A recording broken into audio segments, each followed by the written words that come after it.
Good morning, everybody. Hello, Leigh-Ann Mole. Hello, CS Angweni. And hello to everybody who's watching us live on YouTube, everybody who is on cliffcentral.com, on the podcast channels. And if you're listening to us at a time that we are not live, that's also fine. We're not even going to judge. How's that, huh? How we operate. Hello, Gareth. No judgment zone. That's how we do things. Sure. Weekend, very, very nice. I took 2 days out to do a little. It was a strategy session, so it really does count as business. But I did it out of town, which was very, very nice, and had some enjoyable Durban weather, which let me tell you is so much better than what we have to deal with in winter. It just doesn't make us envious. Carry on. It doesn't even feel like they know what winter means in Durban. It's a totally different world. They don't understand cold. I don't know what cold is. I was in the process of just looking at other jobs and seeing what's out there, and keeping my side hustles on the go. Yeah. And one of the jobs, or the specs, I looked at and I thought, oh, that sounds quite nice. Yeah. And then only afterwards I realized it was in Durban. And I thought, well, everyone's working remotely, so maybe I should apply. But maybe they actually want me there, and I wasn't pissed off about that at all. Yeah. I thought, ooh. And Durban people are so much more relaxed and happy as a result of the fact that they have better weather. I mean, they're not like tell we us are, more. Bitter and twisted. That's where you come from.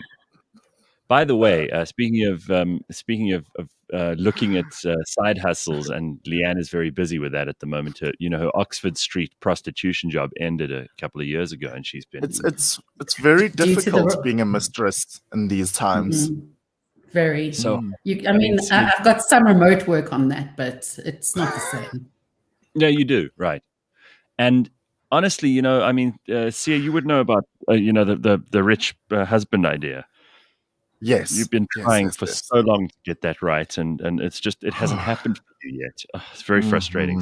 Yeah, shame. But, I do feel for you. I do think that you've tried your very best. You've thrown those leads out there, and now you're just waiting for a fish to bite. Just really, and I've thrown my back out trying to lure some of these men. Right, sticking your leg out into the road like that. It's not great. All of it. We've never made it a formal thing, but you do realize that if you find a rich guy and I find a rich guy and they prefer the other one of us, we need to just do a swap, put each other in touch, right? Oh, absolutely. Okay, just checking. Yes. Yeah. I'm all hands on deck for that. All hands, all feet, all bodies. You guys, you are by no means precious about like the who and the what. It's really just the money that you're interested in. He could work for the who, he could not. Ethics right now out the door. I don't care. Yeah, absolutely. At least you're honest about it. We know what we're doing with you. So there's quite a lot to talk about this morning. There's a lot going on. But speaking of the side hustles, Sia is going to be moving on to a very new job very, very soon, which means he's with us for only a longer. Yeah, I know. I just thought, let's just put that out there and let people know. Have you told Leigh-Ann yet, or is she about to have a coronary thrombosis? No, he's told me. I've eased her into it. Yes. Yeah. No, He's got a really interesting offer, and it's in a big corporation, and it's the kind of thing that I think Sia will enjoy doing because, at Cliff Central he hasn't really had. He's been able to do pretty much whatever he wants, but there isn't a structure, and there isn't the room that you need to grow in a corporate world that he's going to take on now. And I'm really excited for you. I think it's going to be awesome, man. I think it's going to be lovely. Let's do it. Let's save all of this for the last show. We have 7 shows to go. Thank you, though. I just thought I'd tell people. So okay. Now everybody knows, and no one has to freak out. So that's what's happening. Just in case if you wonder when you tune in like next Monday and Sia's not around, you're like, oh my God, what happened? I am in the process of savoring everything now. So for the first time in a very long time, I woke up and I wasn't like, it's so early. You kind of appreciate those things when you realize you're not going to be doing it anymore. Yeah. Funny, Yeah. you know, I didn't start appreciating the TV show when we finished that, because we've recorded our last show. That might be a sign. I'm not missing any of that. I'm so relieved that today we don't have to go into ENCA to record. I'm thrilled. There's It's so just strange, a tiny longing. It's so strange, though, how when you're in the process of changing anything in your life, whether it's a new workout routine or, I don't know, if you've moved to somewhere new, or if you've changed jobs, you always, everything good about it and everything bad about it is like super highlighted towards the end. Yeah. Because you either go, oh, I never have to do this again, or, oh no, this will be the last time that I do this. Yeah. Yeah. Well, how are you feeling about all that stuff? Because you've got one more week, and then you're not going to have to deal with like Andre's stupid messages in the morning, or having to give Leigh-Ann and I wake up calls or any of that shit. But then there also are some things you might actually miss, you know? Not even might. There's a lot of things I absolutely will miss. You know, there's I guess even with the TV show wrapping up for the season, I've been projecting my own feelings towards you and the team, because a lot for me is wrapping up now. I have only ever wanted to work in the media industry, and I've only known the media industry thus far. But I think and thought it is time for a different challenge and to shift gears a little. But I'm a communicator. I'm a talker through and through. I'm that person who stands in a queue with you at the grocery store, and I don't mind if we get into a conversation.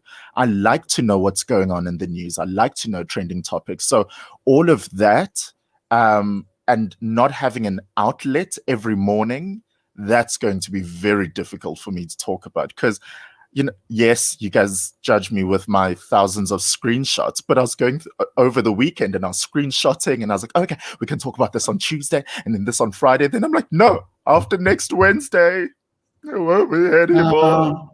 I know. So, yeah, this has been my life, and it's a big chapter. So that's going to be a lot to deal with.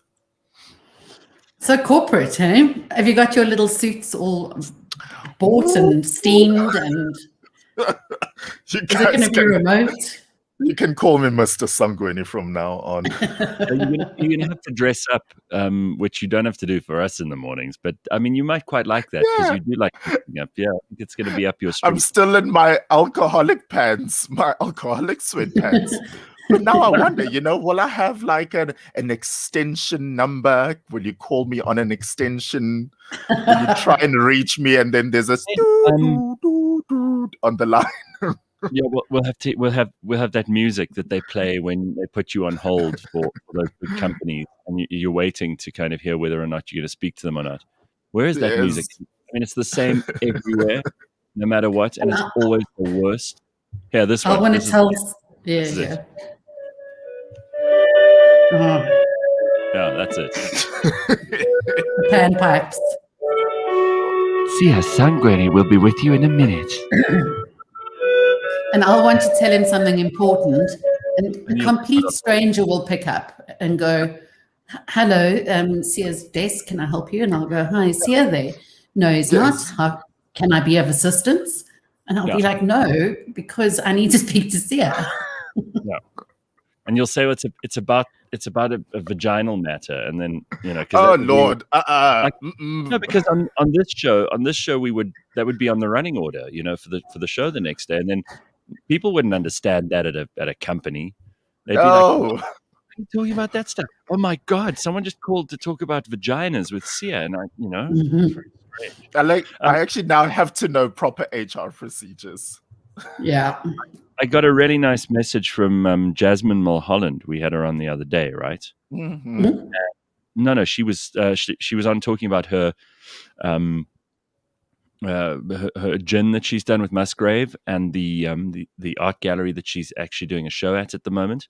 And she said sales are doing great in both art and gin thanks to her being on the show. So I was thrilled about that. Oh, lovely. Yeah, it seems like it really worked out. So she says hi and thank you everybody who's been supporting her since she was on the show last week. Very, very nice. So let's get Jasmine spoke to me though last week, and she's freaking out slightly. Maybe when we get her on in future, she's going to discuss this at length. She thinks she has a bit of a prophecy bone in her body. And when she speaks about things, or rather people, in length, they die. So it's happened a couple of times before, and I'll say a couple of times, maybe just twice or maybe once. But specifically, we spoke about former President Kenneth Kaunda at length last week when she was on. And then he passed away, I think, like the next day. So now... Yes, but he was 97 and we spoke about him because he went to hospital. I mean, that's not good. What does she think? She's got she's a sangoma because of that? Come on. That's why I said we need to deal with it, and we'll talk to her directly. She said, her actual message to me was, maybe my main aim in life is not to be a queen, but rather to be a witch if I'm killing people. She's a witch. Well, the weekend was rather uneventful, except obviously yesterday was Father's Day, and we did a little Father's Day lunch for my dad, which was really nice. I saw you put up some soppy Father's Day things here, which was very nice. You don't usually give your dad terribly much credit, but you were very nice in an Instagram post about him.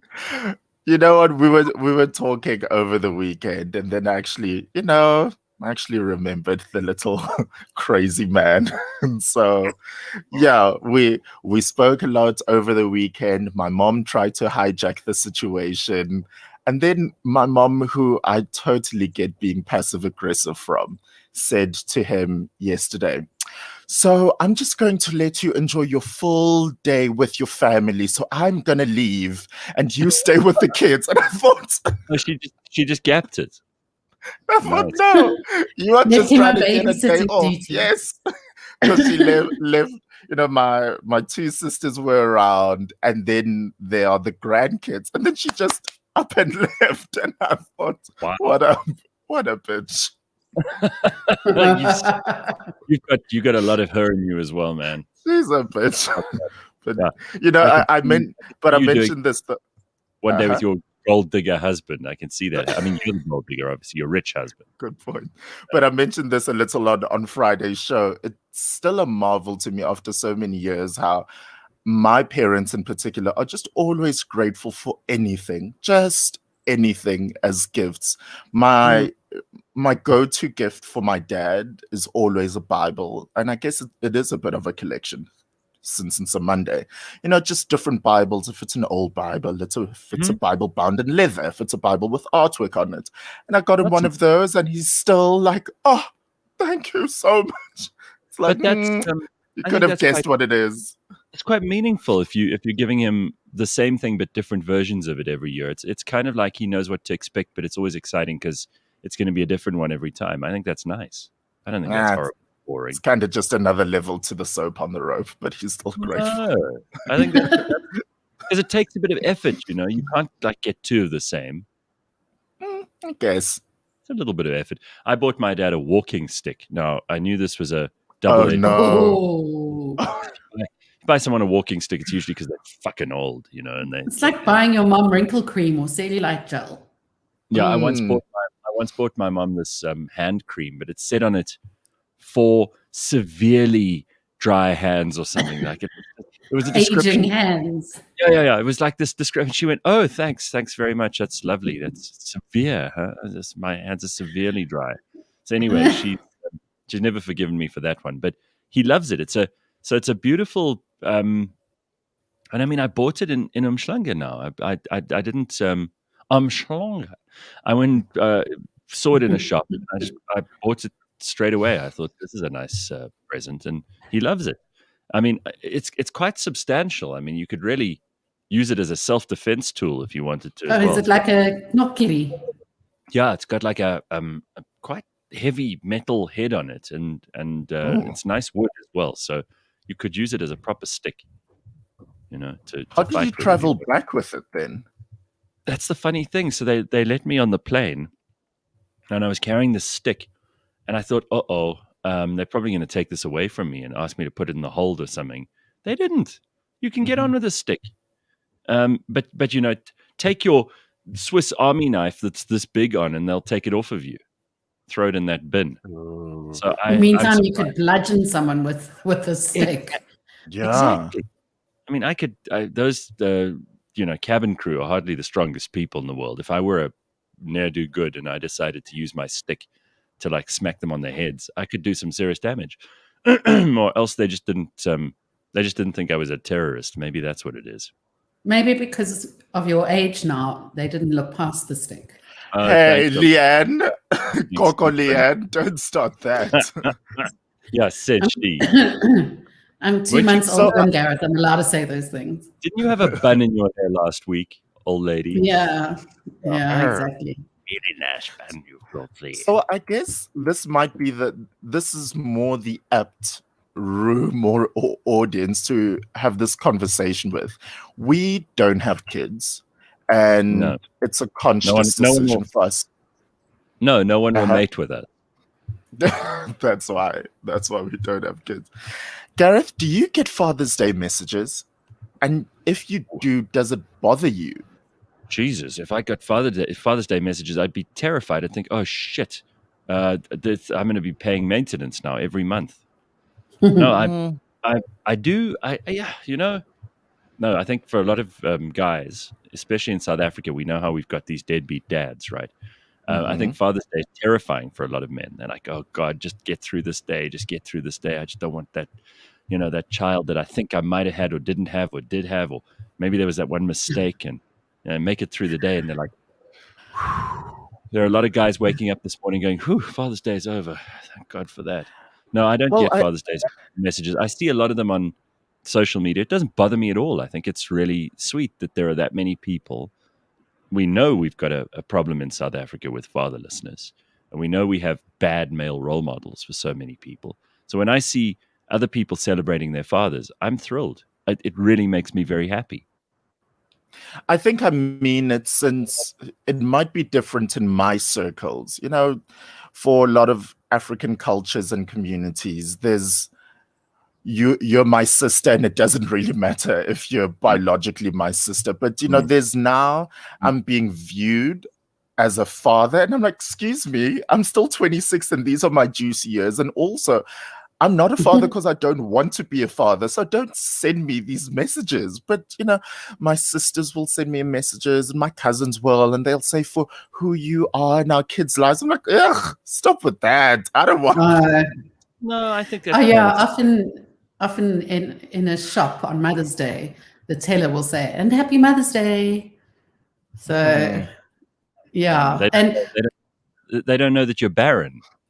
And that's the thing. It could be like a really sensitive issue. Maybe I'd lost my kids in a custody battle that week or something, Exactly. Or maybe I was actually a man. I mean, if we're going to get all 2021, then exactly. I could say, well, I'm actually a father. Who would know? Yeah. You wouldn't know. And I think there's this element of real pain for so many people who have horrible relationships with their fathers, or they don't have any relationship at all with their fathers. Their fathers have recently passed away. Yeah, and then those people take it pretty hard, because for them, Father's Day is just a reminder of how much worse off they are than everybody who's celebrating their dads and putting up nice pictures of them. I mean, I understand that. I put up a thing on Saturday of this little girl, and she's like staring woefully at this toy that's been given to her, and it says absent father, and then where the toy's meant to be, there's nothing in there, obviously, and that's her Father's Day present to herself. Oh no. But some people, you can't joke about that stuff. They take it very seriously, and it's very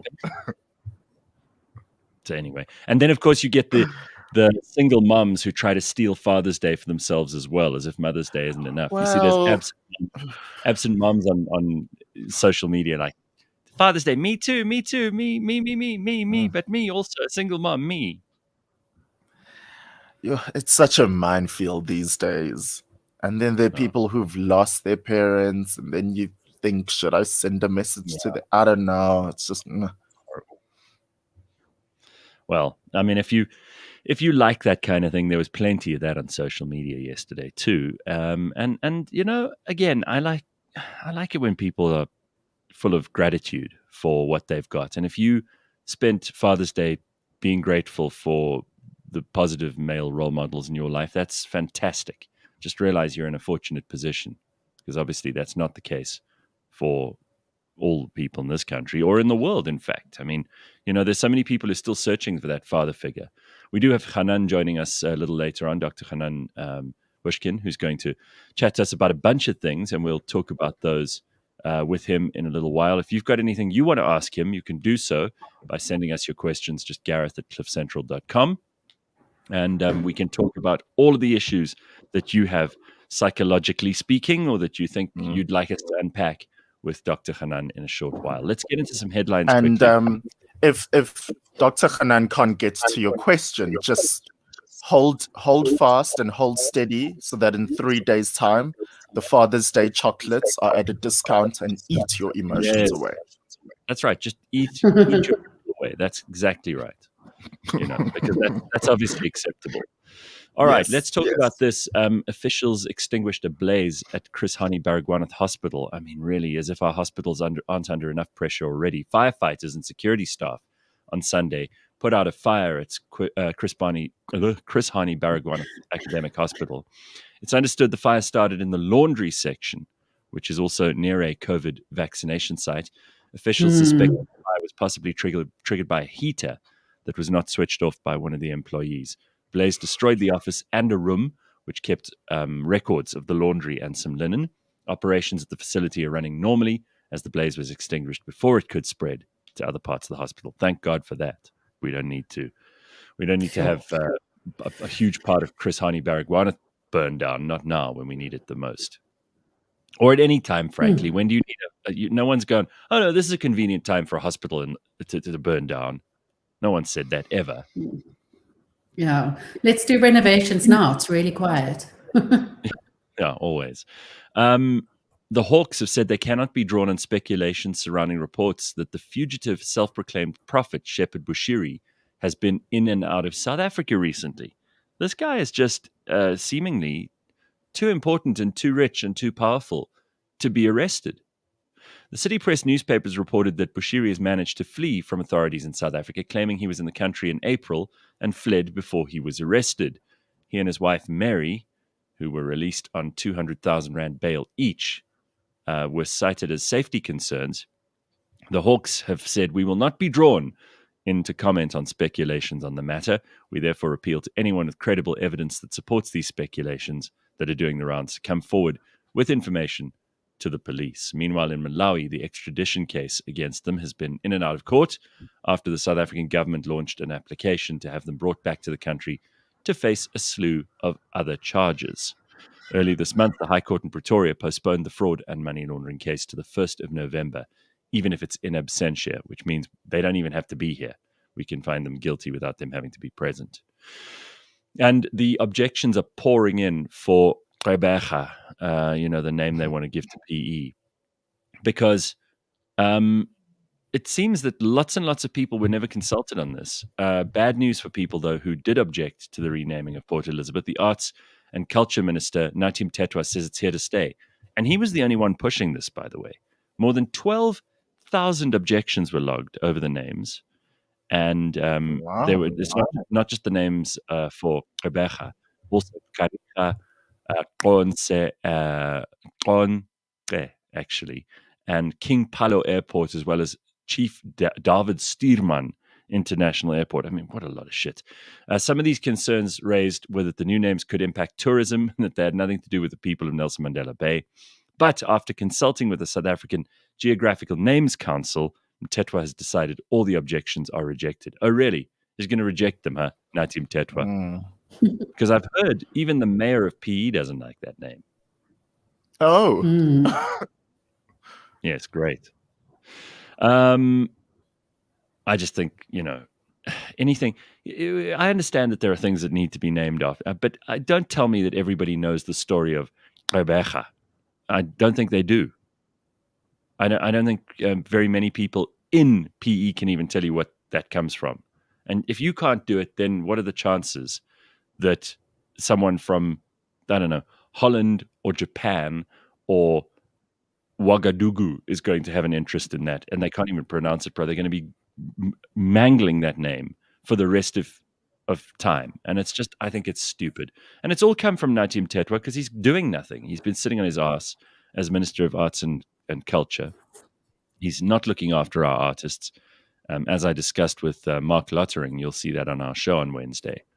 And they should be keeping artists, in business effectively, while they haven't been able to earn for the last year. But no, it's much easier to rename a city and make it look like you're doing something, cause some controversy. The South African government says that stones that were found in a village in KwaZulu-Natal are not diamonds, but quartz. Jeez. Surprise, surprise. Mm. Thousands of people rushed to this Kwatlati village, which is more than 300 kilometers southeast of Johannesburg. After conducting tests, they found that the stones are quartz crystals, which are not very valuable at all.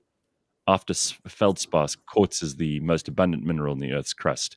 The tests conducted conclusively revealed that the stones discovered in the area are not diamonds.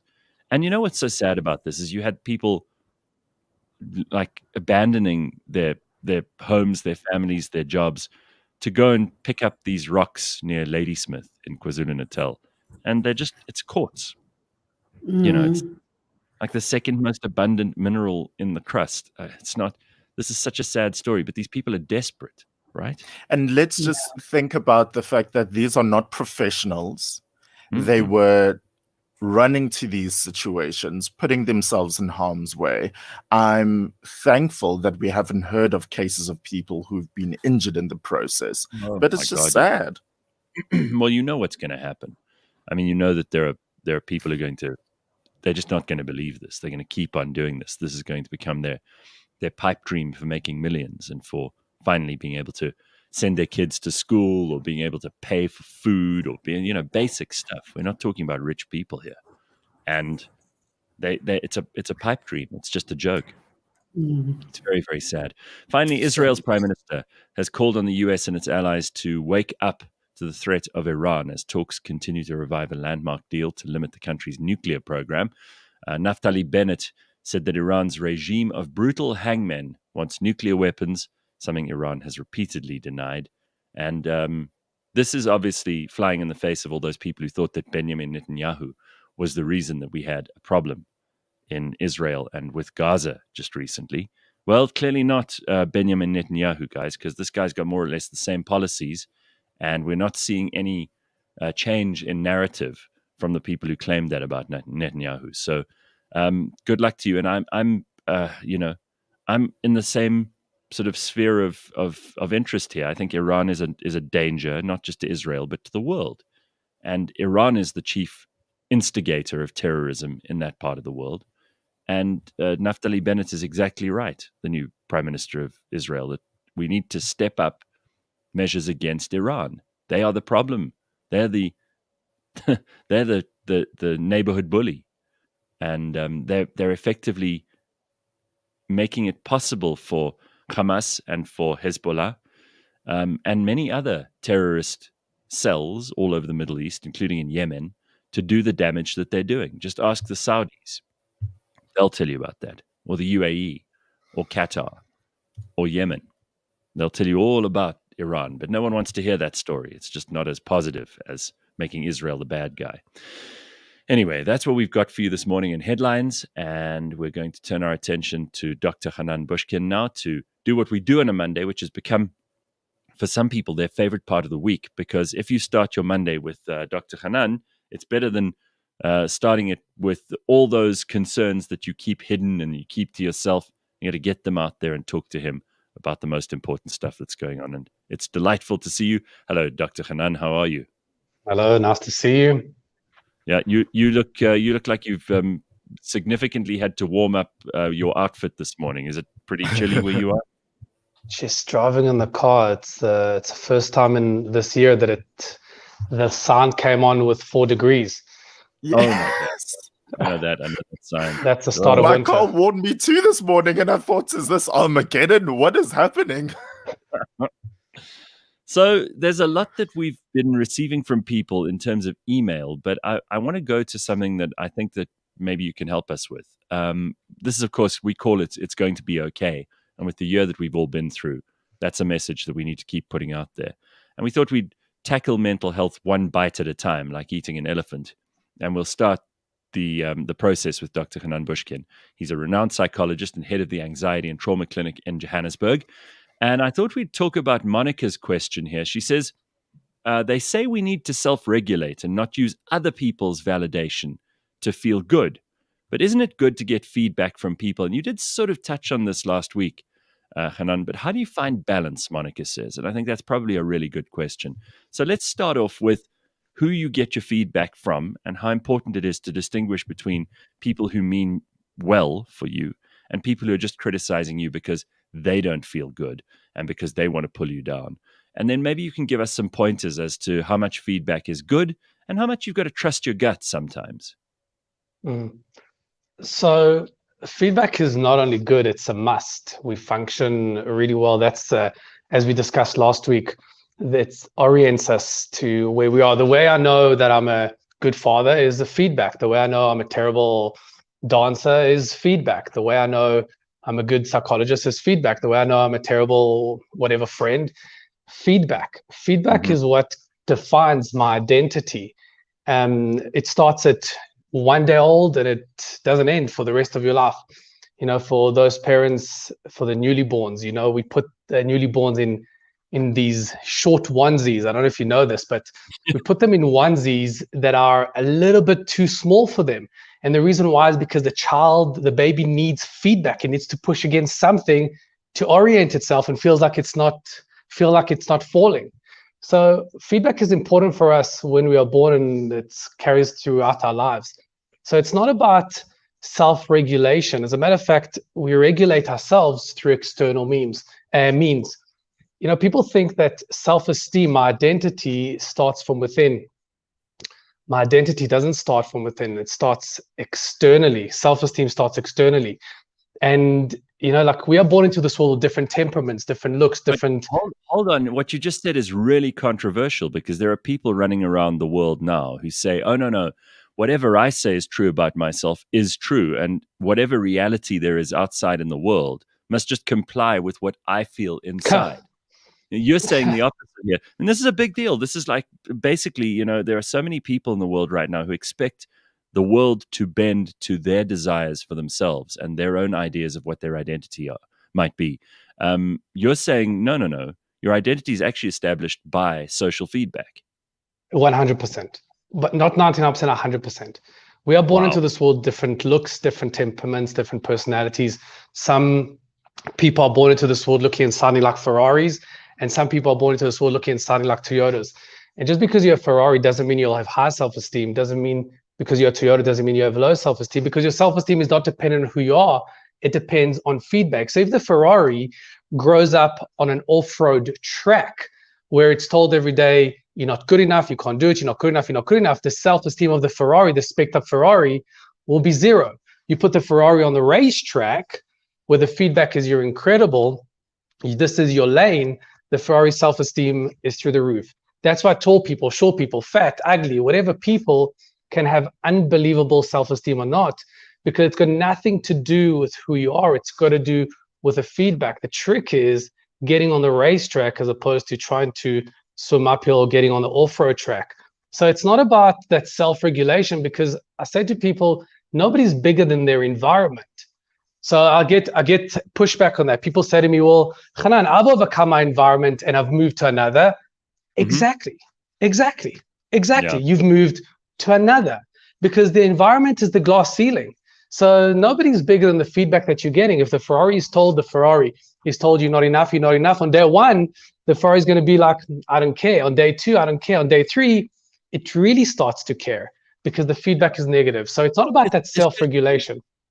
Especially if you feel like you're not winning, right? I mean, you say the feedback is negative, but for many people, if they can get a couple of wins in, their confidence is boosted enormously. So, the moment you get some, and yesterday was Father's Day, and I thought it was probably appropriate to refer to this too, because we have many people who don't have positive role models, positive male role models in their lives, who maybe don't have dads, absentee fathers, they've had abusive relationships with their fathers. There are lots of toxic guys in this world, and in South Africa, we seem to have an absolute epidemic of that kind of behavior. We don't have enough great men who just set the perfect example for their sons, their daughters, and everybody else in their lives. So we have a huge amount of pain and hurt there. But if you get some good feedback, it usually starts you off on the right track. And maybe you can come in, bring in that Father's Day stuff, because I saw a huge amount of gratitude on the internet yesterday from people, and then I saw a huge amount of bitterness from others. Gareth, you as fathers, for those of us who are fathers, you are your children's and mothers, but you're your children's feedback. They wake up and directly and indirectly, explicitly or not so, they're getting feedback from you. How do I orient myself in the world? Am I good enough? Am I relevant? Am I significant? Am I a part of something? You're giving your children feedback all the time and you're orienting them to the world. We are not bigger than their environment, and therefore it's not about finding a balance, but rather it's about finding the people in your life that give you that positive, honest feedback that regulates you. Change does not start, this is controversial, but change does not start from within. Change is external. Change does not start from within. We don't change ourselves to change the environment. We change the environment to change ourselves. So when you've upset the Buddhists as well. Oh my God. Yeah, completely. So when I see, for example, women who are in abusive relationships, and they come to me and say to me, Hanan, I'm going to continue staying in the relationship, but can you work on my self-esteem? The answer is no, because that's your feedback. Change the environment, change the external to change the internal. I know it's controversial, but it's a lot more empowering, because how do you change the internal? So if I say to you, I want you this week, your homework is to develop your self-esteem, go for it. Change the internal. I want you this week to change your worldview. That's internal. How do you do that? I want you this week to feel happy. Yeah, it sounds really, really nice and very Buddhist, but how do you do that? But if I say to you, I want you this week once to go to the gym, I want you once to say no and set boundaries, I want you once to engage with people that are a person that is good for you, that you can control. You can't control the internal, you can control the external, and by default will have a significant impact on the internal. All right. Amen. Before we wrap it up for this morning, as always, people pull quotes out of having you on every week, and then they kind of spread them around as memes on the internet, it's turning into a thing. And next week, by the way, if you can put in your diary, I want to talk about this supposed addictive personality and get into whether or not people are actually addictive personalities or whether they just make bad choices over and over again. Because I think there's a really interesting discussion there. People, whether it's food, whether it's drugs, whether it's alcohol, whether it's gambling, whatever it might be that people are addicted to, we need to explore whether or not there are these supposed addictive personalities, which sounds like something that many people just take for granted as a real thing, or whether it's an excuse for making bad choices. But before we get to that, so Sia's going to be moving on to a new job. Let's just talk about how people deal with those kinds of things in their lives, because there's enormous change. No, I mean, like you go through the stages of separation, right? If I have a breakdown on air, you broach the topic. But I suppose this is also for those of us who've worked with him for a long time. We also go through stages of that kind of separation. And for people in relationships, that's very, very traumatic sometimes. And other times it's managed really well. Do you have some pointers for us on how to manage those things?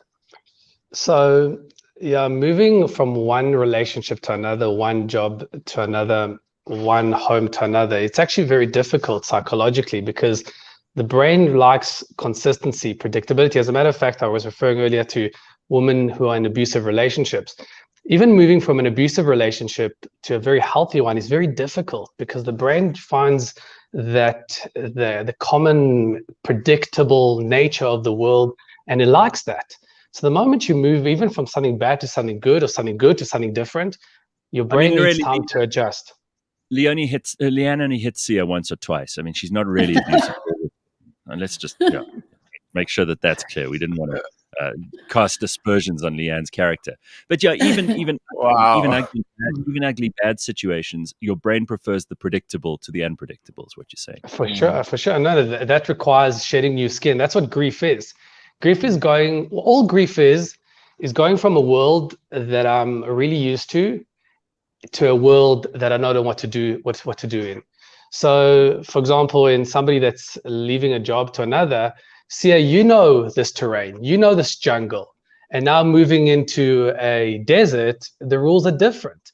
The relationships are different. The survival mechanisms are different. The routine is different. And it could be better, it could be the same, it could be worse, it doesn't matter. It's a general idea, but your brain needs time to adjust. People that think that moving from one familiar to an unfamiliar should be easy because it's better, yeah, intellectually it's better, but the head and the heart work on two different frequencies, so your head can understand it, the head can make sense of it, but the heart needs time to catch up. I usually give the analogy of bungee jumping. Whenever you want to feel comfortable bungee jumping, you don't feel comfortable first and do it second, but you got to do it first. But the moment you do it, the next time you go up there, you might even feel worse because the brain doesn't like it. But now you do it the second time, you feel worse. The third time, you start feeling sick. But now you do it 5, 10, 15, 20, 30 times. Now your brain starts to adjust and your heart follow the head. So it's about continuously immersing yourself in the experience, not giving up until you adjust. Oh, okay. I'll need to hold on to that for the next couple of days. It's tough. Don't expect it to ever feel very nice or feel that you're in control, because your brain needs time to adjust. I'm just not going to find this answer at the bottom of a wine bottle, right? You might.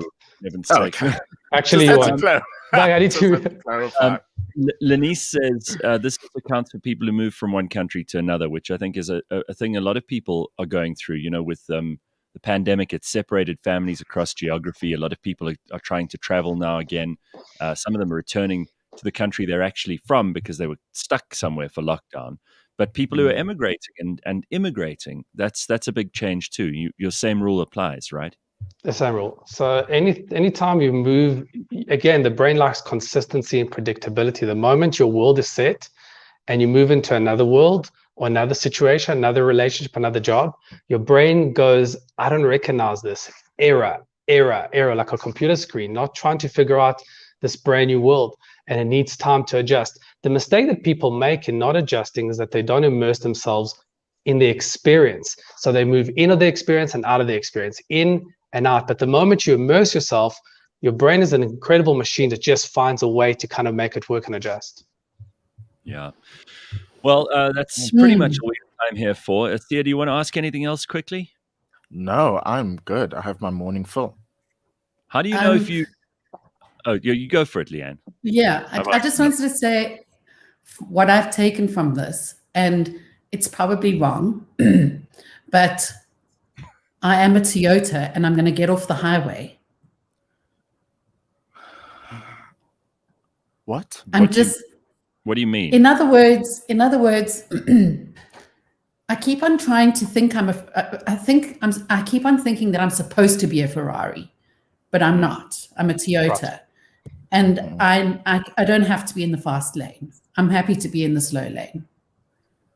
It's so powerful, Leigh-Ann, because the moment we're all different. Some people are Toyotas, some people are Ferraris, some people are bicycles, some people are trains. You can use any analogy. We're different. The aim is to find your lane. No one is better than another. A Toyota in its lane can be happier than a Ferrari who is not in its lane. A bicycle that's in his lane can find much greater happiness than a Ferrari that's not in its lane. It's about finding your lane. So it's not just, I was saying earlier, not about immersing yourself in the experience, but it's actually immersing yourself in the lane that you're designed to be in. because the moment you find yourself, that's like a fish in water. Yeah. I mean, imagine a Toyota in the fast lane all its life, being pushed by other people and feeling like it's lagging behind, you know? And you know what? And most people are. And most people are, because society says this is the only lane that exists for us to be happy. This is the only lane for us that exists in order to be successful. And people try to fit a round peg into a square hole, and it just doesn't work. And when you try to force that, it breaks. And not to mention how irritating it is for the rest of us who are trying to get into the fast lane when a slow old Toyota is fucking blocking it up. Yeah, exactly. Anyway, all right. Thank you. Dr. Hanan, always good to see you, and we'll check in with you in a week's time. Very good. Lovely to see you. All right. Quite a lot. We'll talk about addiction next week, which I think is something we refer to often on this show. And is there such a thing as an addictive personality, or is it just an excuse? Is it something that people are doing because they're looking for, something to blame for their bad decision making? We'll have to see. We'll speak to Dr. Hanan about that. It's obviously controversial too. But if you've got a question, you can always let us know. Sia, Gavin says the hardest thing about changing a job is that you shit yourself in a suit. It's much harder to clean than if you shit yourself in track pants on this show. Wow. Gavin. Thanks, Gavin. You're going to have to carry around an extra pair. You keep one in the car. Wow. If this, you know what I'm glad about? I'll have a whole new team that is not judging me based on one foul incident. You think so? See, all they're going to do for the first couple of weeks is judge you, and you're going to be the one who comes in from the outside and be, the Sia thinks he's such a big deal because he was in media before. Watch. There's also going to be this company-wide to all emails sent from all of us going, did you know that Sia once shat his pants? Yeah. Our audience will let your new employers know, don't you worry. And I know they will. I know. You can't escape our listeners. I'm sorry. It's this show. We've got the cleverest and most connected people in the whole South Africa listening to us. They'll find you. Don't you worry. All right. Just coming to your thing, I thought it was interesting you brought up like the fact that you are looking at the lane that you're in. I was saying to someone the other day, they asked me, how's Leigh-Ann? So I said, actually, she's okay. She's an old lady. I was saying to them, like, it's almost as if you've decided deliberately, and I'm not being rude to you, if I wanted to, I would be. No. I'm observing like the way your life has changed, and you're almost like living a very different pace of life to the Leigh-Ann I started working with, who was like out partying every night, kind of having it's the wildest. It's a good observation, and I do believe that a lot of it is because I've had such a tumultuous time that I've needed to just withdraw a little bit to heal. No, I get it. And I'm certainly feeling an upwind again, and it will happen. It's just been, I've needed to lick my wounds. As long as the wind isn't coming from your posterior, then we're doing fine. Well, it's a good place to come from because it propels you upwards, doesn't it? Let it out. Yes. Right. Yes. Like a jetpack. But it takes a little bit of introspection to get to a point where you're like that, and that's when you start to heal from the tumultuous stuff that you've been through. So I mean, I get that. I'm glad you asked Hanan that question, and I think his answer is exactly what many people needed to hear. He's got some really powerful insights, and that's why that's why when we have him on a Monday, people just they love it. People are asking now, can we have him on for longer and all that? No, we've got time. He's not going anywhere. We'll be able to answer your questions. Yeah. Send emails, Gareth at cliffcentral.com. All right. What we're going to do is wrap up the first hour. We've got Collectomania and a bunch of other cool stuff coming up next. Stick around. It is Monday, the 21st of June. It's the winter solstice today, the shortest day and the longest night. We're on the way to summer. Yeah, I mean, if you were looking outside just now and checking it out, sunrise was the latest it'll happen for this year, this morning. I actually saw it on the app last night and commented on it. Sunrise was at 6:53, which is very late. I mean, usually the sun's up at like 5:30 in summer. So it shows you how much it shifts. So this is the latest the sun will come up, and it is up now. And this evening is the earliest it'll go down again. Shortest day, longest night, winter solstice. And of course, it's the day that all the demons come and steal your soul while you sleep. So there's some. Oh, no.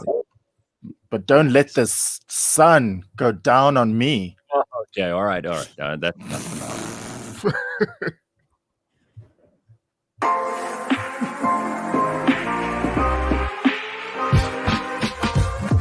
This week on Auto Central. Very interesting question. The first one comes from Drickus, who's asked, what vehicles are able to fit 3 child seats in the back row? Well, Drickus, I'm afraid you're out of luck here with the majority of vehicles, because the majority of vehicles you can only put a car seat on the 2 sides, behind the driver and behind the passenger seat. So you would have to go for a more than a 4-seater car in order to put 3 baby seats in, or 3 car seats. Catch Auto Central, SA's #1 motoring podcast, every Monday at 9 a.m.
Grunt when getting out of the car?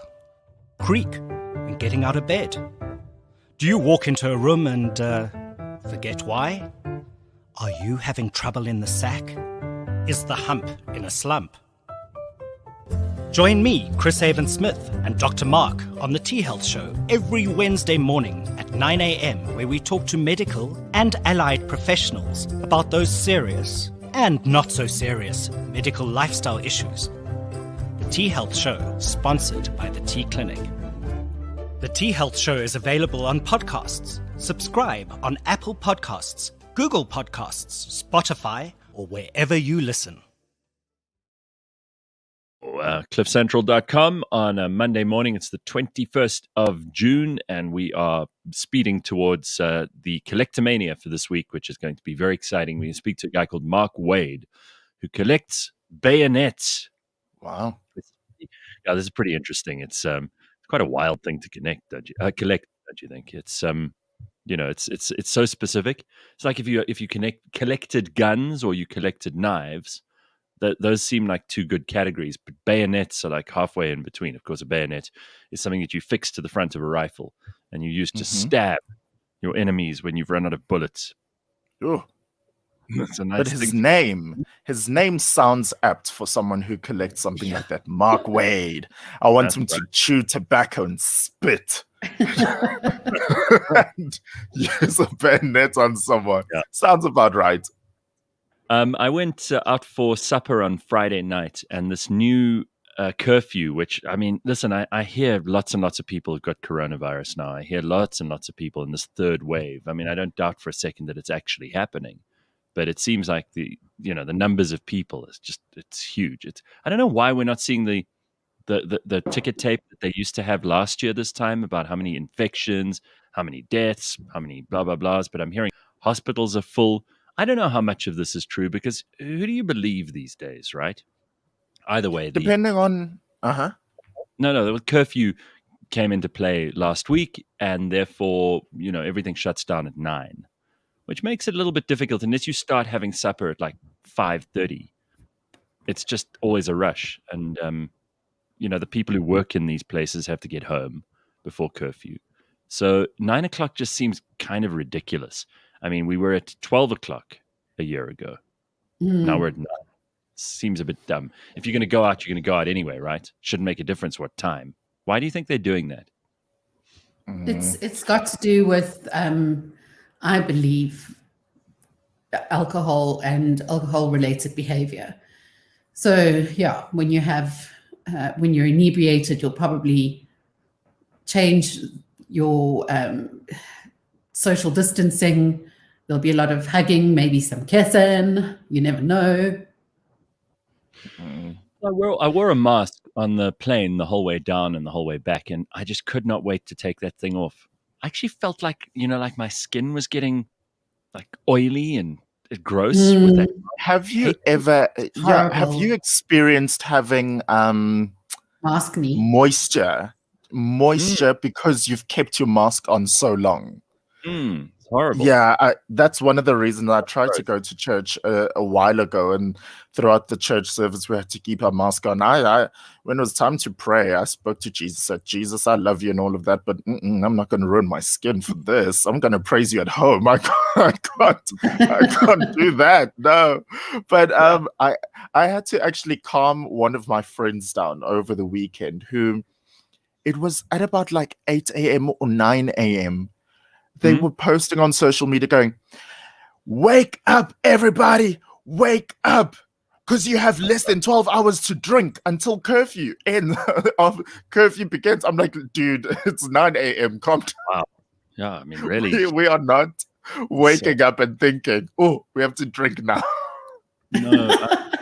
No, I'm not hugely motivated to do that stuff anyway at the moment. But I was just thinking that this curfew is again making it very hard for restaurants and for for places of entertainment. And I know that the government think they can just arbitrarily shift these rules around, but it impacts very seriously on people's lives.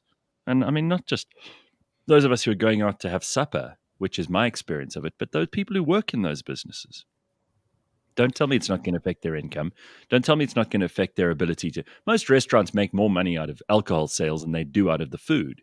So it's making it tough. And we're going back down the same road that we were at just over a year ago, where we see this very arbitrary, very random, very capricious decision-making from government. And I'm not going to take them seriously. I said this on social media after the president made his speech last week. I'm not going to keep repeating myself, but I've never listened to any of this crap. I don't think that they have any basis for it in science. It's totally made up. It's a knee-jerk reaction. Most of the time, they're just following what international leaders are doing. And I'm not going to take advice on my health from people who can't run the government properly, and from a minister of health, frankly, who had to step down and go and take a cooler because he's been giving digital vibes millions of rands. I'm not gonna take my health advice from those people. And if you do, you're an idiot. They're not going to keep you safe. These people are not there to help you. They're there to help themselves, quite clearly.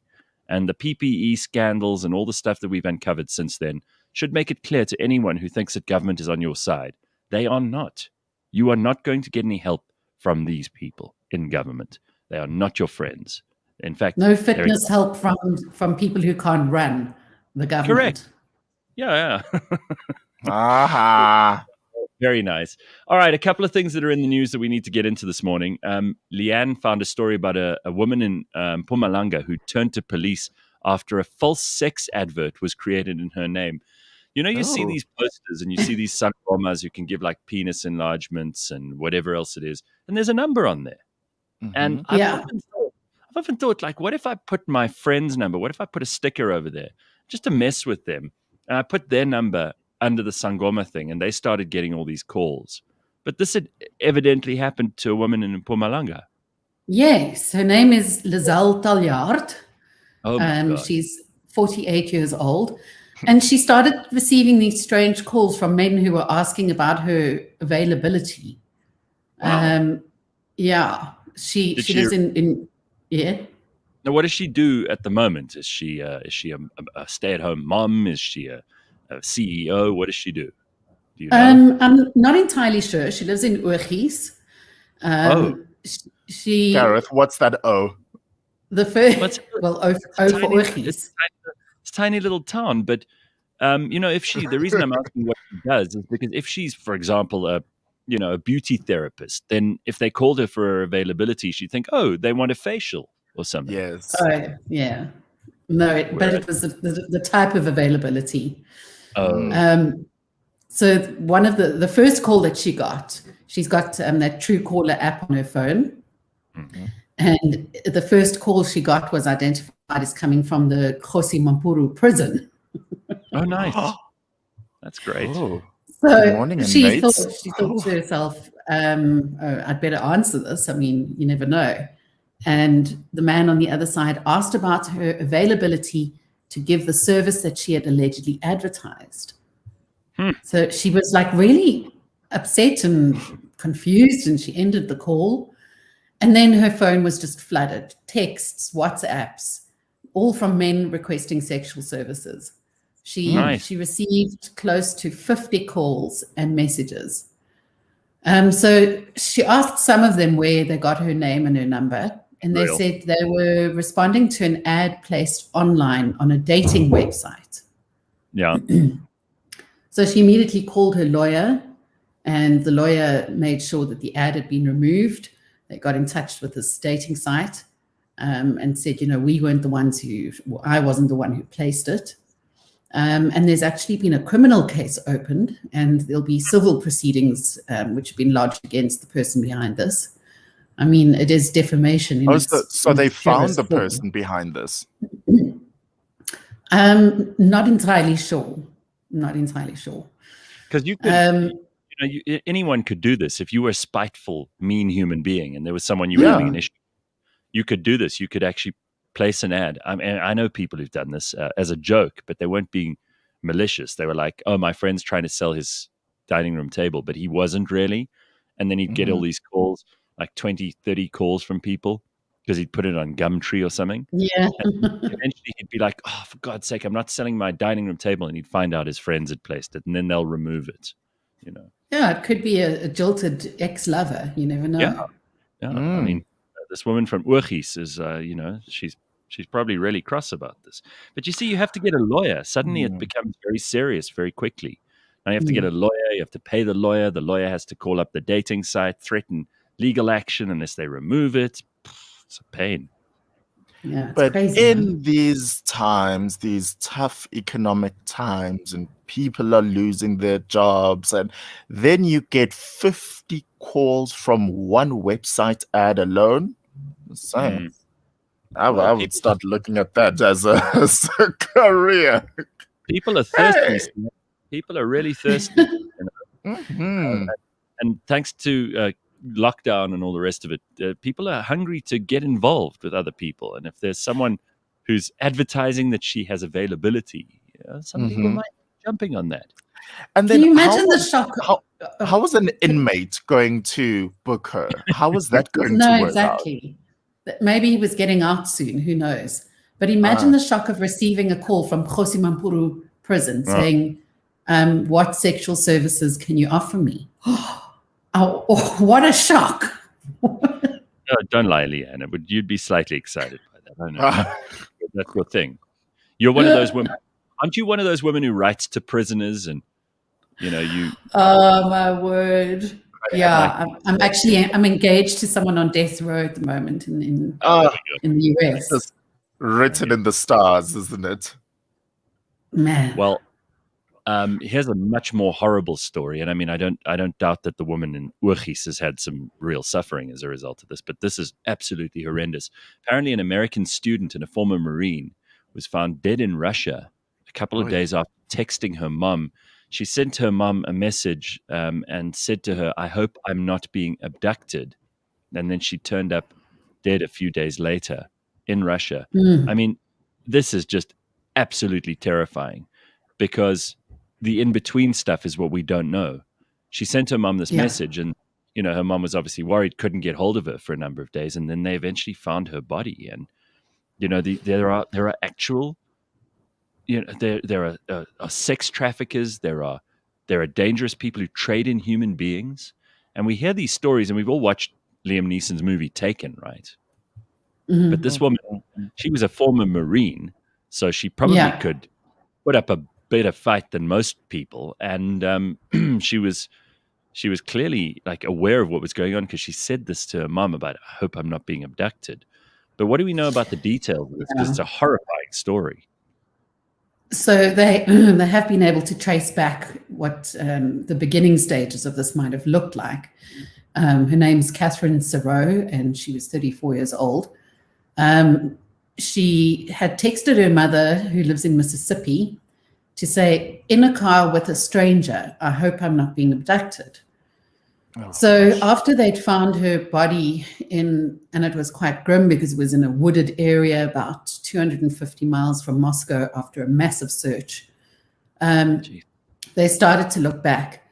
And so the mom says she believes her daughter may have gotten into a stranger's car accidentally instead of an Uber.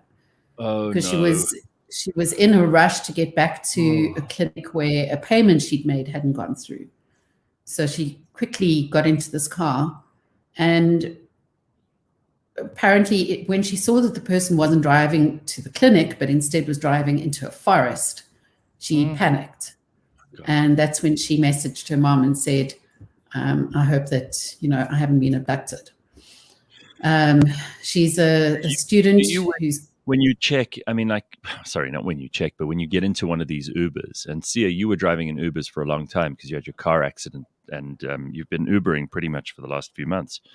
Do you always sort of check the number plate and the name? And yeah, I would check that. Whenever I went into one of them, I would greet the person by their name, and that almost subliminally prompts them to greet you back by your name. And if they didn't, I would just ask, because I really had no shame in it. I'd ask to confirm who's the Uber for. And with some people, depending on when I was riding and how I felt about the situation, because I feel intuition is a real thing, some I would ask for them to prompt a code, because that's what now some drivers can do. They prompt a request from their app to yours to get a code, and then you can verify in that way. But it's just scary in this woman's case, because what are the chances? It seems to me that she got into this car by accident. So was this person just milling around for any type of a victim to take and drive away with? Or did he think about it on the spot, considering there was a strange girl in his car? Well, I mean, you think, we often catch Ubers in and out of suburbia, where it's the only car that pulls up on the street and you know that it's yours. But in a busy city, it might be different. There may be lots of people hanging around the pavement, looking at their phones and looking up for a car. I mean, that could be a little, bit of information or a bit of a clue to someone who was trying to pick someone up. Well, I remember we've done this series on human trafficking. We did it a couple of years ago, and I had no idea of the seriousness of this here in South Africa, because you think, oh well, Russia's a dodgy place and all the rest of it. Here we've got, I think it's the second biggest criminal activity in South Africa is human trafficking, and I've heard terrible stories, and I never know whether they're 100% true or not. But what reason do I have to doubt them? There are obviously very bad people, and they will find new and interesting ways of finding victims for their horrible crimes. And this is not Uber's fault. This is by no means a slight on them. No. I mean, they perform a really useful service. And there are lots of businesses where if you get the wrong kind of twisted criminal mind into them, then those people see an opportunity to take advantage of other people, do horrible, nefarious things. It's going to happen. You just got to be you've got to be so awake and aware these days, because obviously the threats that our parents, grandparents, and great-grandparents faced very different to the threats we face. But we've got new ones that are sometimes a little harder to spot because they've never been there before. I mean, you would never have got into a stranger's car in the 1990s. If someone said, "Hi, I'm here to pick you up," you'd be like, "No, thank you. I didn't call you. I don't know who you are." Unless they had a taxi sign on the roof, you wouldn't dream of it. Now you're like hopping into strangers' cars every day and taking them wherever you need to go. And 99.9% of the time, it's perfectly okay to do that. But then there's one lunatic, one dangerous person, and it makes everybody nervous. It makes the whole thing change. Horrible. I saw a series of TikToks where a guy pulled up at high schools, or maybe they were middle schools in America. And he would roll down the window to kids waiting on the pavement. And this is his channel. I mean, he's it's an awareness thing, an awareness drive. And he just shouts out the window, "Your mom sent me to pick you up." And out of the 3 that I saw, on 2 occasions, the kids just got into the car. And he's got this dash cam on, and he says to them, "Do you know that I don't know your mom? I'm not her friend." And you see some of them kind of panicking, and him saying, "Why did you get into the car without checking?" And they say, "Because you said my mom sent you." And just this pure trust and blind trust and belief that kids have.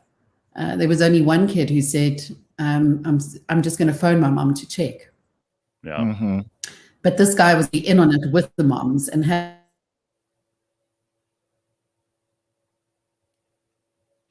I remember there was that song that I think they taught it to us at, I don't know, school, or it was in a TV show or something. Leigh-Ann's frozen, but she'll probably remember this.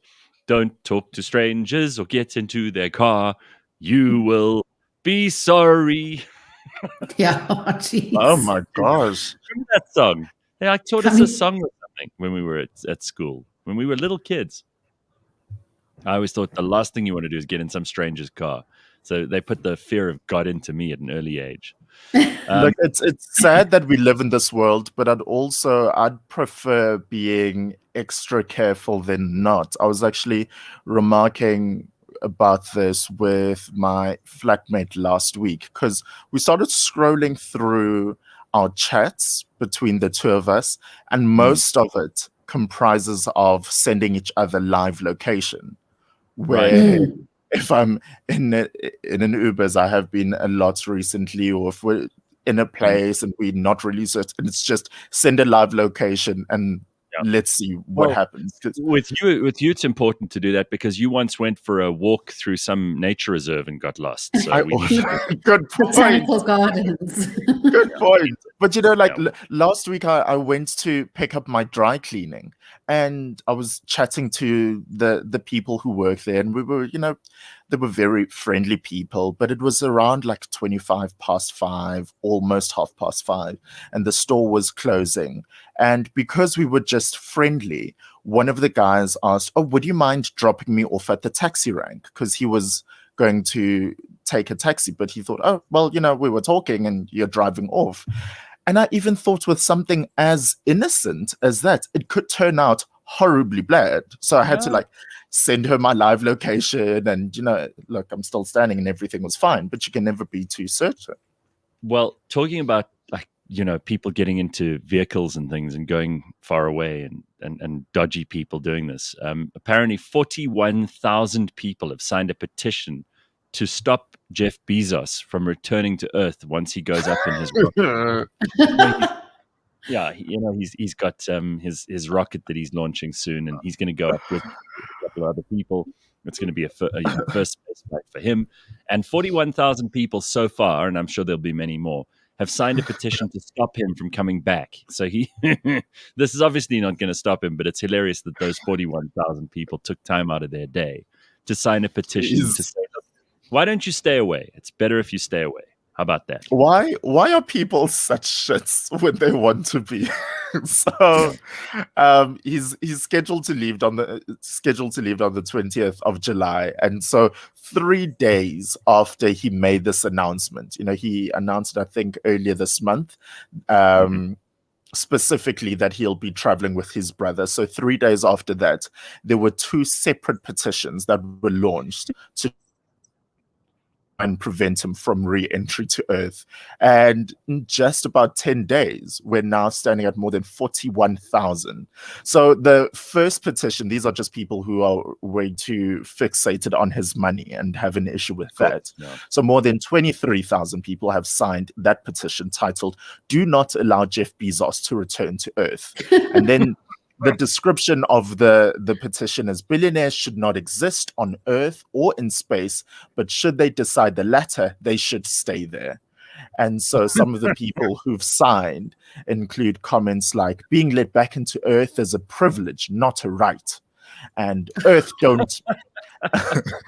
I'm reading it as it was typed, so this is their phrasing as well. Earth don't want people like Jeff, Bill, Elon, and other such billionaires. Okay, all right. Yeah, and then another petition titled "Petition to Not." These messages are coming from people who live in their parents' basements and are bitter and twisted and unemployed and angry and like really just very, very resentful people. And what have they ever done? How many people have they employed? What have they ever added to the world? I go to Amazon, I can find any book I want. What do you do, Karen from, Glen Vista? Get over yourself. The second petition is called "Petition to Not Allow Jeff Bezos Re-Entry to Earth." That was started by Jose Ortiz, and in the description, Jose says Bezos is an evil overlord hell-bent on global domination, and the fate of humanity is in your hands, as he makes people sign. So that has garnered more than 18,000, combining it to a 41,000 plus people, as if it will happen. Just got to get to this. We got Collectomania coming up in a moment or two, but Andrew says, and this is quite a horrible story. I mean, this could be any of us, right? We left a bar the other night waiting for our Uber after a number of tequilas and other drinks. A car pulled up. We thought it was the Uber and asked the driver. He said yes. We hopped in. Only later we were dropped off at our location did we realize that these guys were not Uber when they insisted we pay them in cash. They turned out to be 2 Nigerian drug dealers. We had to drive around looking for a functioning ATM to draw cash and pay them. So a 300 Rand Uber trip cost us 700 Rand. We were very lucky that they were nice guys. Yeah, nice. That's scary. That's really scary. But I mean, also the Uber driver that I know, when I get in, they go, going to Tambo. They'll say the destination. So what did this guy say? Where are you going? Because I mean, if a driver said that to me, I'd be very, don't be suspicious. Don't be suspicious. But if you got in and they said, I just want to check, where exactly are we going? You might not, especially after a few drinks. It's not like Andrew wasn't being cautious enough. He probably wasn't, but that's besides the point. There are people out there who are waiting to take advantage of you. Don't be dumb. There are obviously people with bad intentions in the world. We all know this, right? Sia constantly is terrified of the idea of the killer being out Just there. Saying. After it. Andrew, I'm not making light of your situation, but ending off the message saying, they were nice guys. Does that mean were they drug dealers who just weren't having a great busy time and they thought, let's just actually we have a spare hour, let's transport some people? Lifts are good. Did you talk to them over the trip? So how's the cocaine trade these days? Yeah, how did you get onto? How did you figure out they were drug dealers? Did they offer you something? Or Yes. Unbelievable. Yeah, you just got to be really careful. I mean, Gentle Inflatables says the Uber drivers at airports are also quite dodge. Well, I always think if you hire a car or if you have a driver to take you from the airport, and I've done this a number of times, especially if I've got international flights, they usually have to hold up a sign with your name on it. And it's highly unlikely that there would be, 10 Gareths on signs. So I usually can find that. But I've always thought it was funny if you give someone a different name, like you use like celebrities do when they check into hotels. Snow White. Yeah, you say Snow White, for example, and then someone holds up a sign saying Snow White. That's funny. Or it says on the sign like Jeff Bezos, and then people are like, "Oh my God, Jeff Bezos is coming in," and all the other people in the terminal are all excited because they think that the billionaire from Amazon is about to come in. Meanwhile, it's just you, and you've got a nickname. Or you're picking up a friend or family, and you have a sign saying "Welcome back from sex camp" or something. Oh no! Oh, that's horrible. Oh, no. That's terrible. No. But now it sounds like something I should do to someone. Yeah. Don't do it. We're going to get to Collectomania in a minute or two. We're going to talk to a guy called Mark Wade who's got bayonets. That's what he collects. And we've got plenty of space on Collectomania for you. If you've got an interesting collection of things, everybody collects something, even if they're not aware of it. I mean, Sia didn't think he had a collection until we decided that he's definitely got a problem, because he keeps receipts from like his first meal that he bought after he got a new job, or the first time he filled up his new car. And he keeps receipts. I mean, what a stupid thing to collect, right? But he loves it. I know, but don't judge me. Stop himself. It's ludicrous. So let's turn our attention to Mark Wade, who actually collects interesting things, not like Sia. So Mark collects bayonets, and a lot of people don't even know what a bayonet is, but they date back to about the 17th century, and it's a knife, a dagger, a sword, or a spike-shaped weapon that you actually attach to the end of a rifle.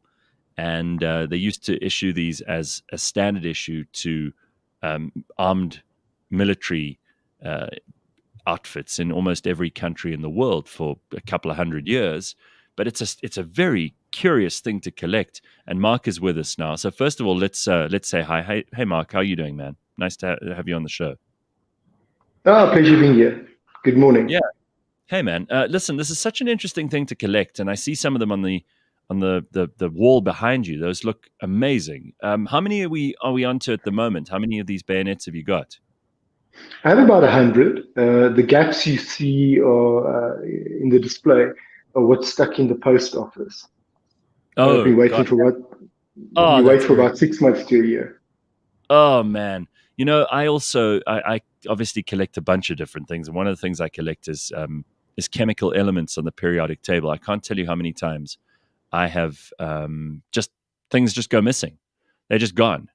And it's because of the post office, which they keep telling us we've got to use. They're so good and they're so trustworthy. They're really not. And for you, this must be so frustrating, because you've spent a lot of money collecting these things, and now they're sitting in the post office, and God alone knows if you're ever going to get them, right? Correct.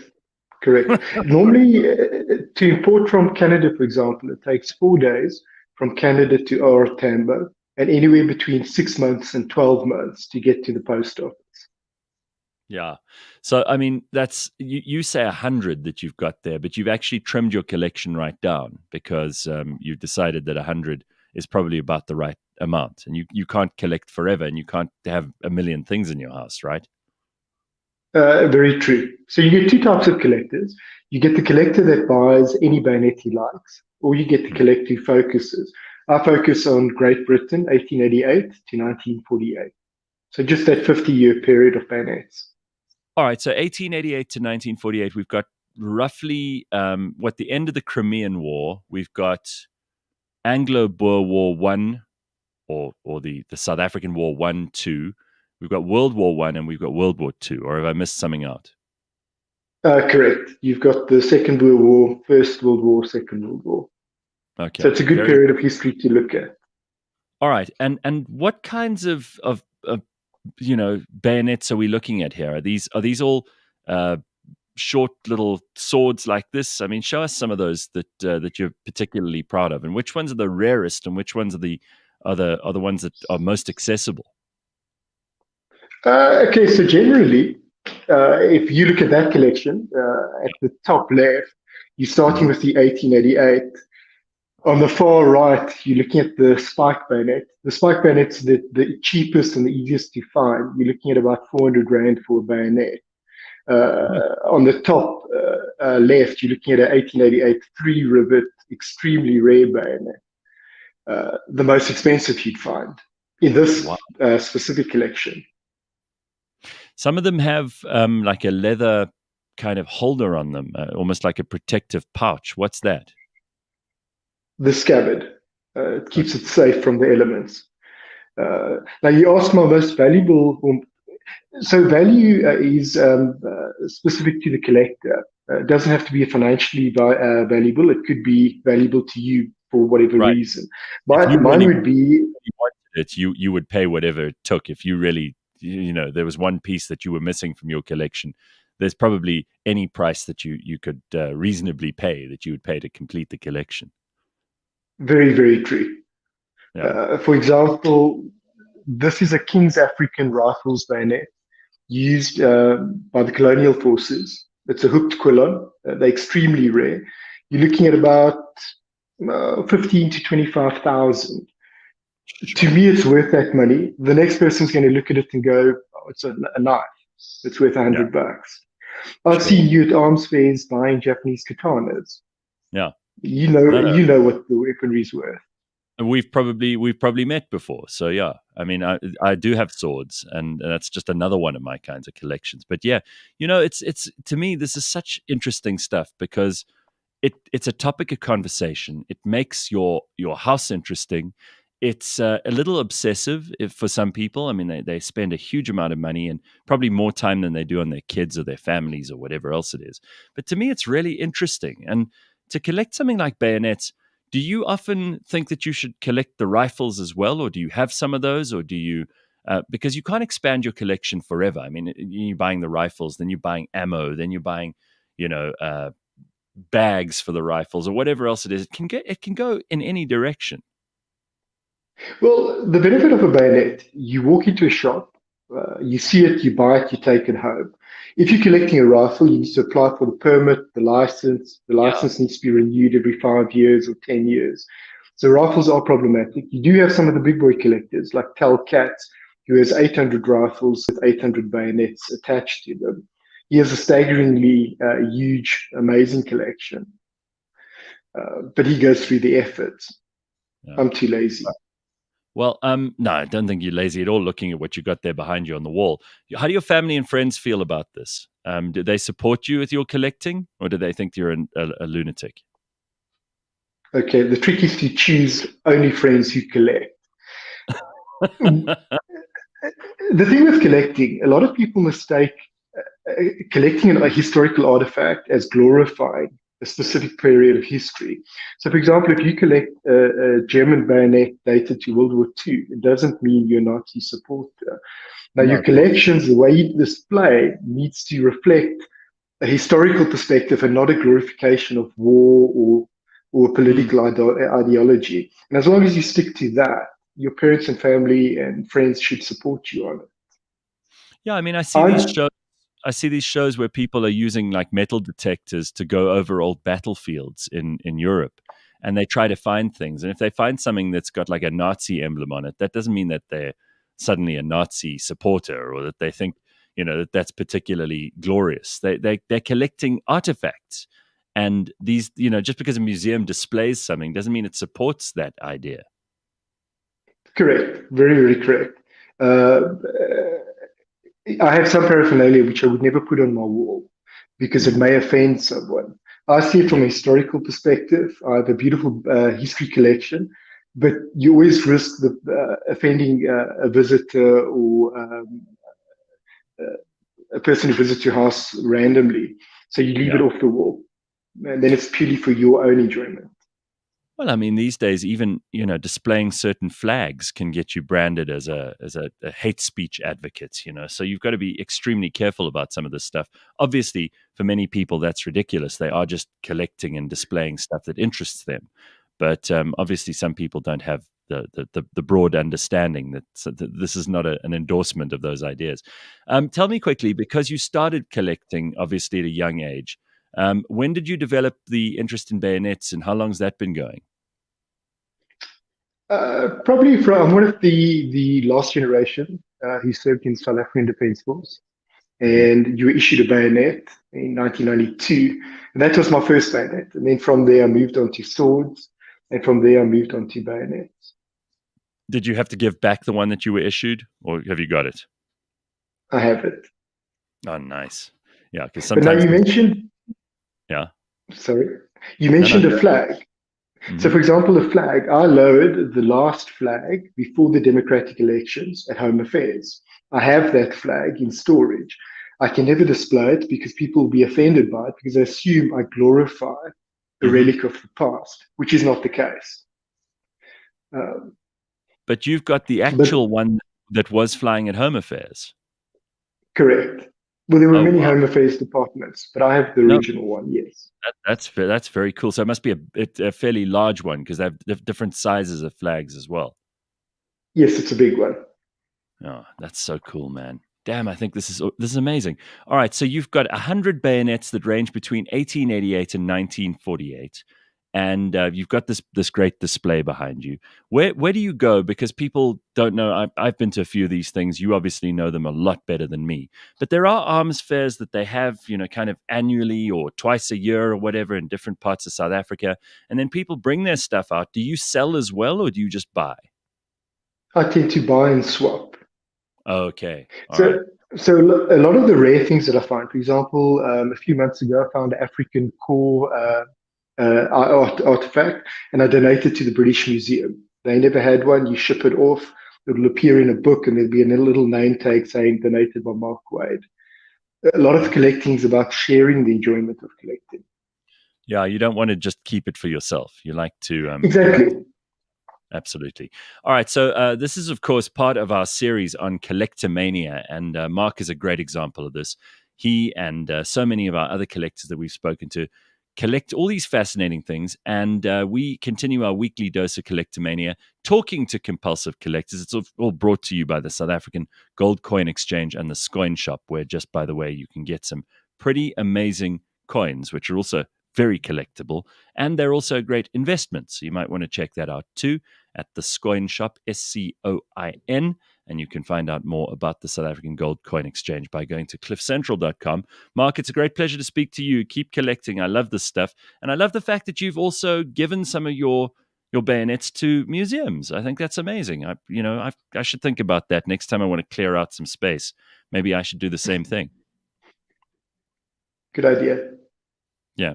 No, very, very nice to see you. Thank you so much. There's Mark Wade. That is Collectomania, which is brought to you by the Scoin Shop and the South African Gold Coin Exchange. How awesome is that? Very cool. Look, I don't know if Mark has any kids or not, but I would hate to date one of his kids because you invited into his study and he says, "What is your intention with my daughter?" And there's just tons of bayonets in the background. Yeah, that's all I was thinking. I thought, want to stay away from that. No. So cool. Leigh-Ann, when I was young, there was some, I don't know who started it. I think it was my aunt, my dad's youngest sister. Mm-hmm. Because her and I were only 10 years apart. So, when I was in my mid-teens, when I was 15, she was 25. So we'd go out together. And she made a joke to any prospective guy that my dad had a collection of shotguns. Now, if you've met my dad, he's totally not that person. He knows his way around on a bicycle, but that's about it. But yeah, it was always, and the rumors spread about Leigh-Ann's dad and his shotgun collection. Deborah says that she really enjoyed when we had Jen Sue on with her hats, and she thought that was cool. She loves perfumes, so she has a collection. Deborah collects perfumes. Yeah, I remember I used to get free like colognes whenever they'd bring out something new. They'd send not always, but they'd send me some. And at some point, I had an enormous collection. It was just too many. And what I did is I put them all in a box.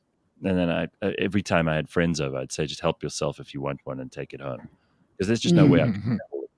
I mean, if they were nice ones, I'd keep them. But I mean, most of the ones that I had duplicates of or whatever, I'd just give away. Yeah. And also they don't last forever. It's not like a bayonet. That's true. So here's a little update we want from Rebellious Ruth is asking, Sia, have you replaced your coffee table yet? And did you get to that sale at Tom's Art over the weekend. See, of course, broke No, it. I didn't get to that.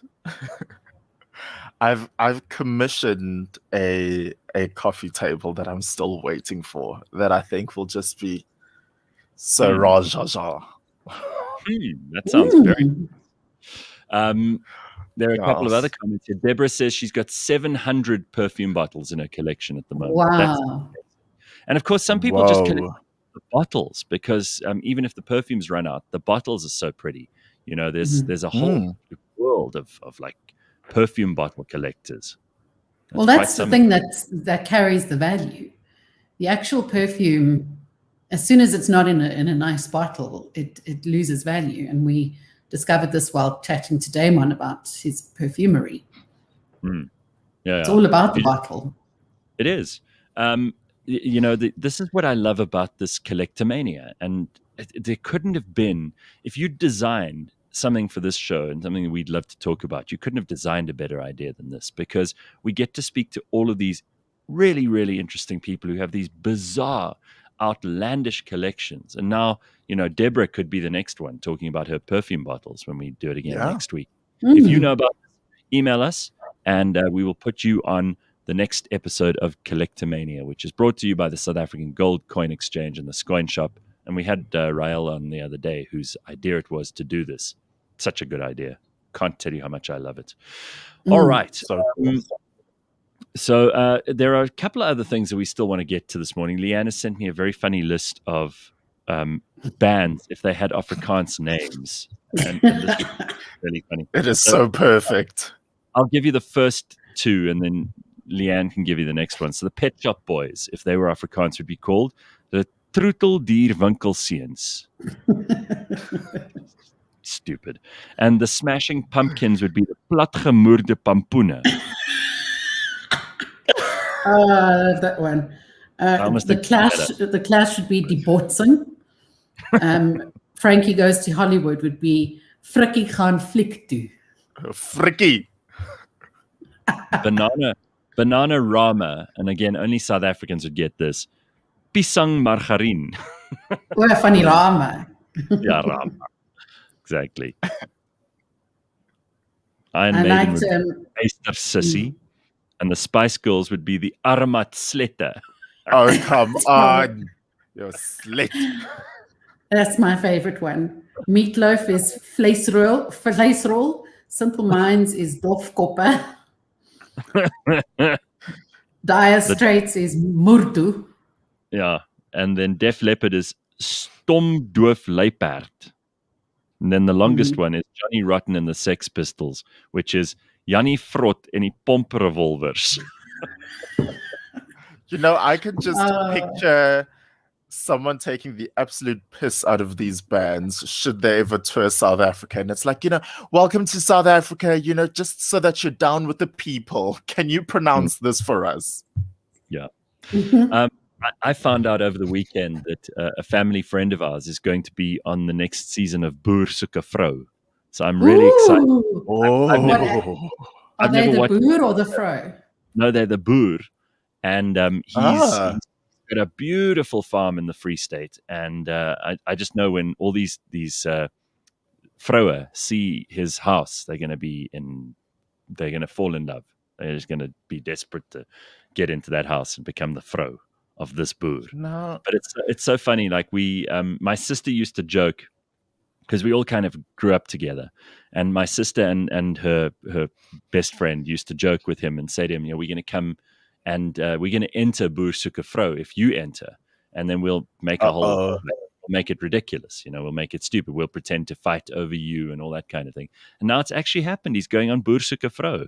So I'm quite excited about this. That is so fun.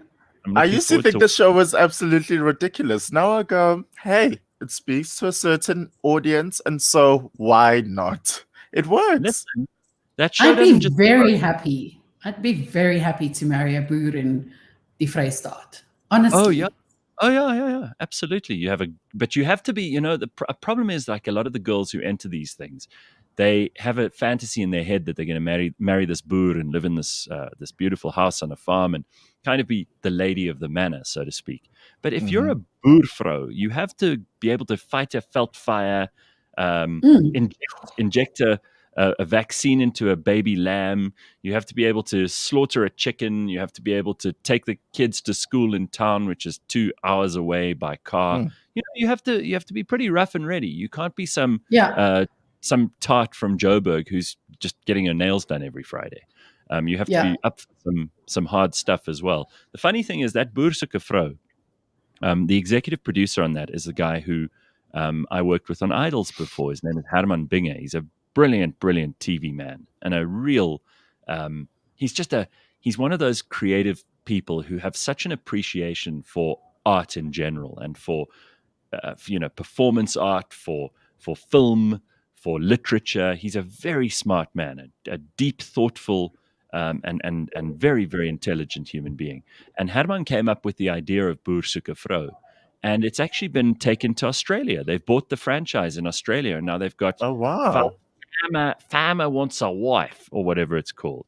And that came from South Africa. It's a truly original South African product that Herman and his team developed there, which is brilliant. Farmy Wants a Sheila. Something like that. I don't know what it's called. Apparently it's probably.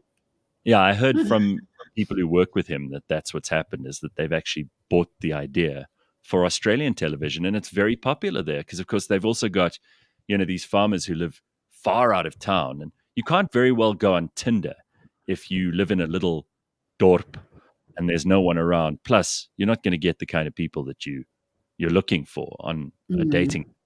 It's a very different set of circumstances. So what I love about Boersukke Vrou, my sister tells me yesterday that apparently what happens is somewhere towards the end, when they've narrowed it down, then they actually have like a familie braai or whatever. The whole family get together and they all, assemble on the plaas, and then the family gets to meet the girl. So on The Bachelor and Bachelorette, it's called home dates. Right. Home visits. This is where I'm now trying to convince my whole family that we need to go to Willem's farm to not pretend that we're the Engelse family that live in Gauteng, and we're also going to check out this prospective the Boervrouw, and we're going to make sure ask her some tough questions. Oh yeah, like does she look good in Wellingtons and in high heels? Yeah. Can you run, jump, fight, fuck, wheel a barrow, drive a truck? If she can answer yes to those, then she's in. By the way, you were right. It has branched out, and it's called Farmer Wants a Wife. There we go. City meets country in this fun-filled Australian series. 6 lonely farmers on the road to romance choose between hundreds of prospective partners. Now, here's the interesting thing. It's even branched out to a second reality TV series called Farmer Wants a Wife. Where are they now? So looking back at where the couples are, whether they're still standing and together. Wow. Listen to this quickly. Erica says, I was a boervrouw and I loved it. I'd go back to it tomorrow despite our farm attack. I'm sorry to hear about your farm attack. But that's interesting. Ned says, my sister-in-law in Sydney is addicted to Farmer Wants a Wife. Huh. Very nice. So Erica was actually a dairy farmer. She can milk cows and even drive a tractor. Well done, Erica. That's very cool. That's awesome. Kala says, my brother-in-law got married with a lady he met on the German Bauer sucht eine Frau, and they are like Namibian celebrities. That's so cool. Okay. Yeah. Talking about running the family gauntlet, says Eleutheria. Yeah, trust me, you marry into our family, we check you out from top to bottom. We make sure that you're right for our family friends. Tracy says the spin-off could be Boersukke O. But I think wasn't there one? I think they did. We spoke about it on the show once, that there was a gay farmer who was also looking for dating. Yes. And then remember they included like prospective guys who wanted to marry farmers. And I think that was in a season here in South Africa of Boersukke Vrou. Look at all of these choices and options. This is the beauty of living in 2021. Next thing, we're going to have a season of The Bachelor where it's actually a polygamous marriage, not just one. Yeah. Right. It's going to be, I'm looking for 3 wives. Yeah, you got to be open to this stuff. You never know. It's amazing. This is pretty funny. We were talking about COVID earlier, and there's a story going around that apparently in North Carolina, they said they'd offer $1 million lottery to people who would go for the vaccine, right? So you automatically enter into this lottery when you go and get your vaccination, and it apparently only increased COVID-19 vaccinations by 1%. So what does that tell you about these dumb incentives? If people don't want to get the thing, they don't want to get the thing. They're not going to do it for $1 million. If they don't want it, they're just not going to do it. If they do want it, they've probably already done it. Gosh, right? And the governor of North Carolina had to admit this, Roy Cooper, because I mean they thought it was the best idea ever. So I had to say we're hoping over the next few days and few weeks that we will see some significant improvement in our numbers. We're trying to find everything that we can. Even keeping steady would be a positive thing. But it's like if people don't want to do it, they don't want to do it. And it's very evident if they would not do it for $1 million US. Shucks. Well, we don't have to go and record a TV show today, Sia. So, already this feels like a bit of a holiday today. And then we've got this whole week ahead of us. There are no public holidays, not for a little while still. So you've got to get stuck in. There's stuff to do, people to see, places to go. And we will be with you tomorrow morning, bright and early at 6 o'clock. And being Tuesday, there's always lots of cool stuff happening, including a new episode of Blind History tomorrow. So don't go away. We're going to get into that tomorrow. Yes. We will also have all the usual stuff this week, and you can get hold of us anytime you want with the email address gareth@cliffcentral.com. Tell us what you'd like to hear more of, what you'd like to hear less of. Going to be a couple of changes over the next while as we bid farewell to Sia, and he starts his new job. And some familiar faces coming back and some new people who we're going to be introducing to the show as well. So stick around for all of those changes as we start to implement them in the next couple of days. Have an excellent Monday and enjoy your winter solstice because it's a very short day today. Right. So if you don't get everything done, you can always just say, well, it's a very short day, shortest day of the year. It's not my fault. I tried really hard. I just couldn't. There weren't enough hours of sunlight.